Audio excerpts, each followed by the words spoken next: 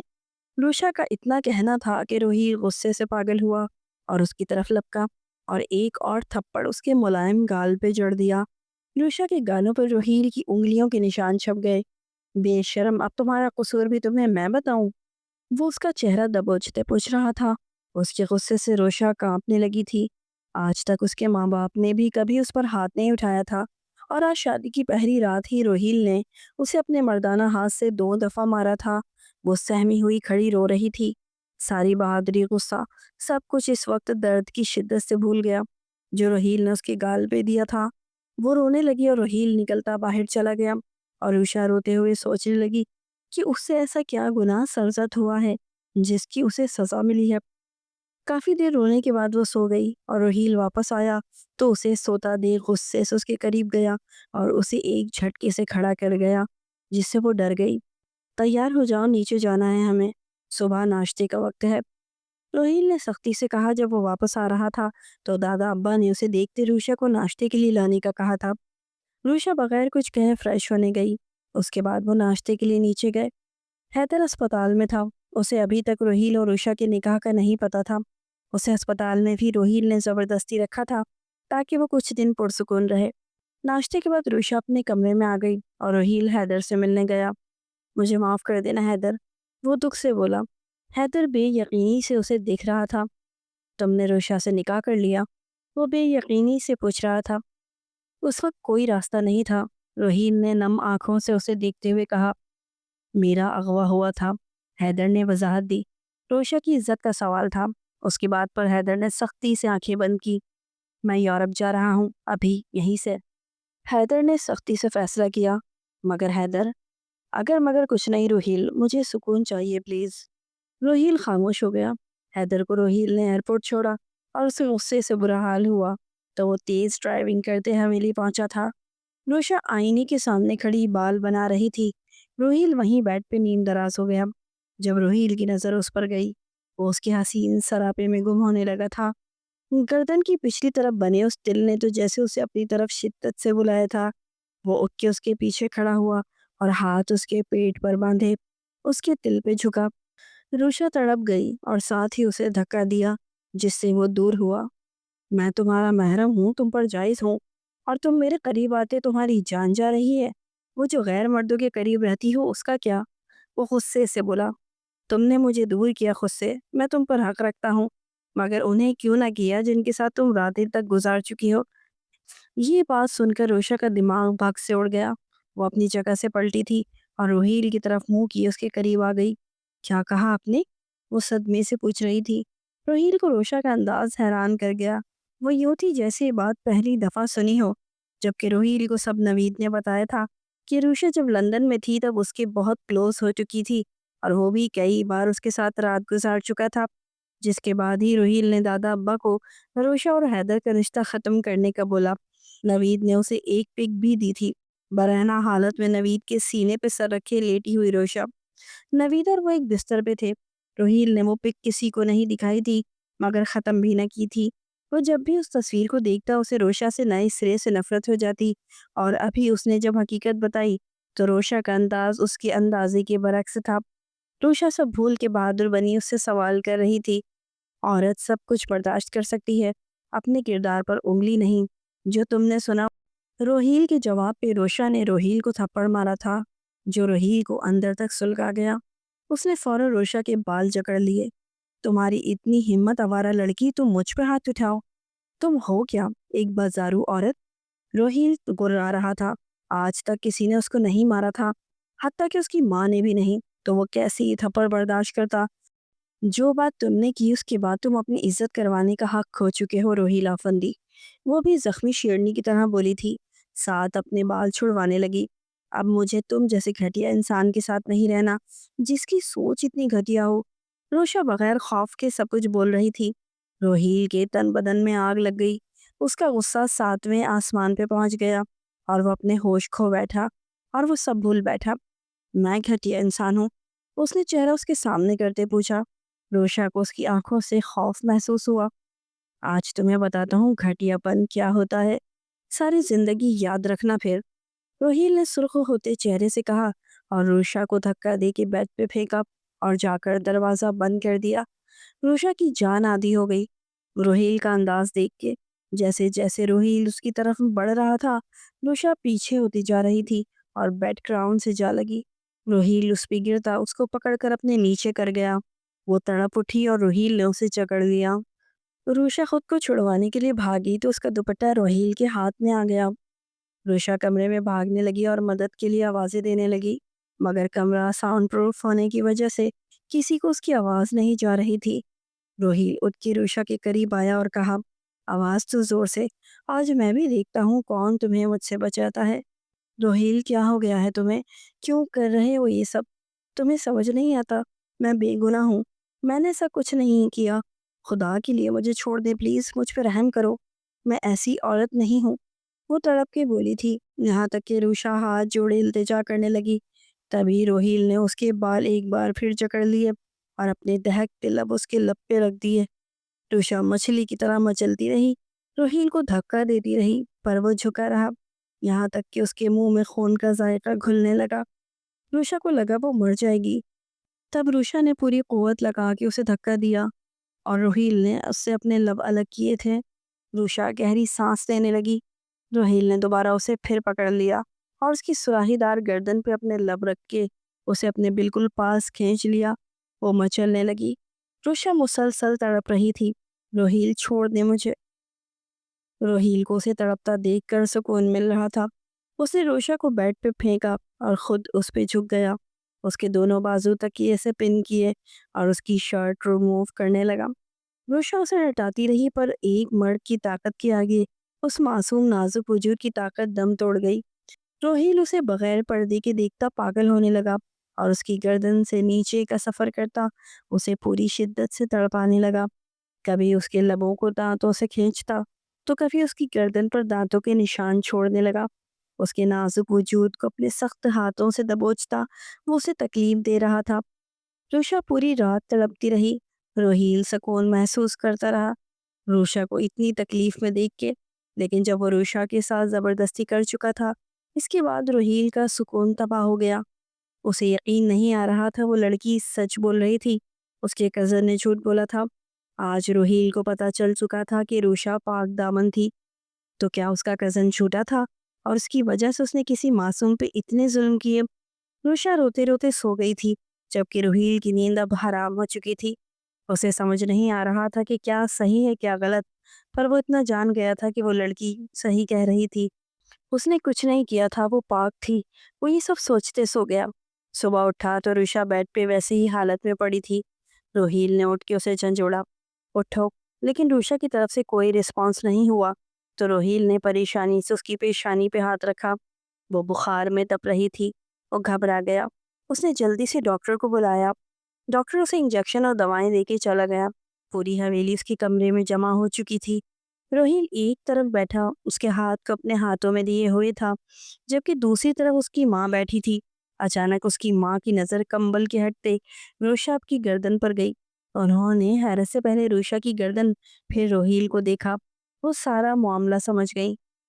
آپ سب جا کر ناشتہ کریں، میں ہوں روشا کے پاس، انہوں نے تحمل سے کہا۔ وہ سب چلے گئے۔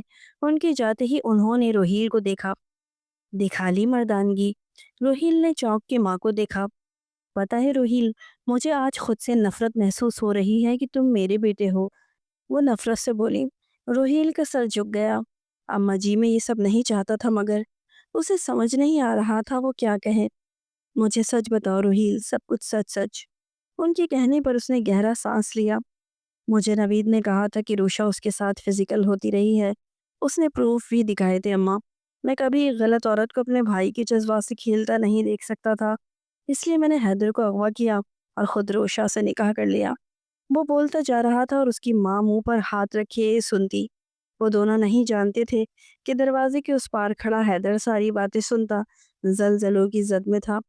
پھر وہ ایک جھٹکے سے اندر داخل ہوا اور آتے ہی روہیل کو کھڑا کرتے اس کے منہ پہ تھپڑ مارنے لگا۔ روہیل خاموش کھڑا مار کھاتا رہا۔ وہ غلط تھا، اس لیے اسے سزا ملنی چاہیے تھی۔ حیدر کے آنے پہ وہ حیران نہیں ہوا تھا کیونکہ یہ بات اسے کل رات ہی پتہ چل چکی تھی کہ حیدر کی فلائٹ کینسل ہو چکی ہے اور وہ اپنے فلائٹ پر گیا ہے۔ حویلی نہیں آنا چاہتا تھا کیونکہ اس میں روہیل اور روشا کو ساتھ دیکھنے کی ہمت نہیں تھی۔ تم جیسا گھٹیا شخص میں نے نہیں دیکھا، حیدر نے اسے دھکا دیتے کہا۔ تم روشا کے قابل نہیں ہو روہیل، اس لیے تم اسے طلاق دو گے۔ ماں کی بات پر وہ سر جھکا گیا۔ اس کے پاس بولنے کو کچھ نہیں بچا تھا۔ حیدر بھی چلا گیا۔ روشا کے ہوش میں آتے ہی روہیل کی ماں نے اس سے ہاتھ جوڑ کے معافی مانگی اور اسے واپس بھیج دیا۔ دن گزرنے لگے۔ روہیل کا سکون تباہ ہو چکا تھا۔ کمرے میں آتا تو روشا کی چیخیں سنائی دیتی۔ نوید فرار ہو چکا تھا، وہ کہیں نہ ملا۔ 1 مہینے بعد ایک ایکسیڈنٹ میں نوید کی وفات ہو گئی۔ روہیل نے اسے دیکھنا بھی گوارا نہ کیا۔ وہ ایک دفعہ بھی روشا کو لینے نہ گیا تھا اور نہ ہی اس نے کسی سے روشا کی واپسی کی بات کی۔ دوسری طرف روشا بالکل خاموش ہو چکی تھی۔ ہر رات اسے لگتا جیسے روہیل اس کے ساتھ زبردستی کر رہا ہے۔ وہ بیمار رہنے لگی۔ بہت مشکلوں سے طاہر صاحب نے اسے ڈاکٹر کے پاس لے جانے پر راضی کیا تھا، مگر جو خبر ڈاکٹر نے اسے دی وہ روشا کو تڑپا گئی تھی۔ وہ بہت روئی تھی۔ طاہر صاحب خود پریشان ہو گئے تھے۔ وہ اسے لیے گھر پہنچے تو روشا نے روتے ہوئے ان سے کہا، مجھے یہ بچہ نہیں چاہیے بابا، یہ روہیل کا بچہ ہے، مجھے اس شخص کی کوئی نشانی نہیں رکھنی۔ وہ تڑپ رہی تھی۔ سبھی لوگ شاپ میں چلے گئے۔ وہ ایک ماں ہو کر کیسی باتیں کر رہی تھی۔ اسے آرام کرنے کا کہہ کر دوا دے کر سلا دیا گیا۔ طاہر صاحب نے حویلی دادا ابا کو کال کر کے سب بتا دیا۔ وہ بھی حیرت میں تھے۔ انہوں نے روہیل کو بلایا۔ وہ اس کے کمرے میں پہنچا۔ وہاں صرف دادا ابا، روہیل کے والد اور والدہ تھی۔ وہ بھی ایک طرف جاتا بیٹھ گیا۔ روشا تم سے طلاق لینا چاہتی ہے۔ روہیل نے سختی سے آنکھیں بند کی۔ وہ ماں بننے والی ہے جو کہ ایسی حالت میں طلاق نہیں ہوتی، اس لیے وہ اپنا بچہ ضائع کرنا چاہتی ہے۔ روہیل نے تڑپ کر دادا ابا کو دیکھا۔ وہ اسے ہی دیکھ رہے تھے۔ یہ نہیں ہو سکتا، وہ ایسا کیسے کر سکتی ہے؟ وہ تڑپتے ہوئے بولا تھا، ہم سب روشا کے ساتھ ہیں۔ روہیل نے زخمی نظروں سے ماں کو دیکھا اور اٹھ کر چلا گیا۔ اس کا رخ باہر کی طرف تھا۔ گاڑی میں بیٹھتے وہ شہر کی طرف روانہ ہوا۔ اسے روشا سے ملنا تھا۔ وہ سیدھا ان کے گھر گیا جہاں طاہر صاحب اسے دیکھتے غصے سے اس کی طرف آتے اسے مارنے لگے۔ وہ اب بھی خاموش تھا۔ بس کر دے طاہر، روشنی بیگم نے شوہر کو روکا تھا۔ تم نے جو کیا اس کے بعد بھی تمہارا یہاں آنا عجیب لگ رہا ہے روہیل افندی، وہ غصے سے بولی۔ میں نے وہ سب غلط فہمی میں کیا تھا پھپھو، وہ سنجیدگی سے بولا۔ چلے جاؤ روہیل آفندی، وہ باہر کی طرف اشارہ کرتے بولی۔ پہلے روشا سے بات کرنی ہے پھر جاؤں گا، وہ ضدی لہجے میں بولتا۔ روشا کے کمرے کی طرف چل دیا۔ گارڈز، طاہر صاحب نے غصے سے پکارا اور گارڈز کے آتے ہی انہیں روہیل کو باہر پھینکنے کا حکم دیا۔ مجھے ایک دفعہ روشا سے بات کرنے دیں، وہ اس سے خود کو چھڑواتا بولا، مگر کسی نے اس کی ایک نہ سنی اور اسے باہر نکال دیا گیا۔ وہ کافی دیر تک دروازہ پیٹتا رہا، پھر کچھ سوچتا تھک کے باہر چلا گیا۔ اسی رات وہ چپکے سے روشا کے کمرے میں داخل ہوا۔ وہ سو رہی تھی۔ کافی دیر تک وہ بیٹھا اسے دیکھتا رہا۔ اس معصوم کو وہ کیسی سزا دے چکا تھا۔ خود سے نفرت محسوس کرتا وہ روشا کے چہرے پہ جھکا، وہاں نرمی سے لب رکھے۔ روشا نے کروٹ بدلی۔ روہیل نے جیب سے رومال نکالا۔ آئی ایم سوری میری جان، اس نے زیر لب کہتے وہ رومال روشا کے منہ پہ رکھا۔ وہ سانس رکنے پہ اٹھ گئی اور رومال ہٹانے لگی، مگر ناکام رہی۔ اس کو بے ہوش ہوتا دیکھ روہیل اسے اٹھا کر نرمی سے اپنے بازو میں اٹھاتا باہر کی طرف چل دیا۔ جیسے آیا تھا ویسے ہی وہ اسے لے گیا۔ اگلی صبح روشا کی آنکھ کھلی تو وہ خود کو الگ جگہ پہ پا کر رات کا واقعہ یاد آیا۔ وہ گھبرا کر اٹھی تو نظر روہیل پہ گئی جو اس کے برابر لیٹا سو رہا تھا۔ روشا کو سب سمجھ میں آ گیا۔ وہ اٹھ کر بھاگنے لگی مگر روہیل اٹھ کر اسے جکڑ چکا تھا۔ اب بھی کچھ رہتا ہے نوچنے والا جو مجھے یہاں لے آئے ہیں، وہ غصے سے پھنکاری۔ معافی مانگنی ہے، روہیل نے سیدھا مدعا بیان کیا۔ روشا ہنسنے لگی۔ معافی؟ سیریسلی؟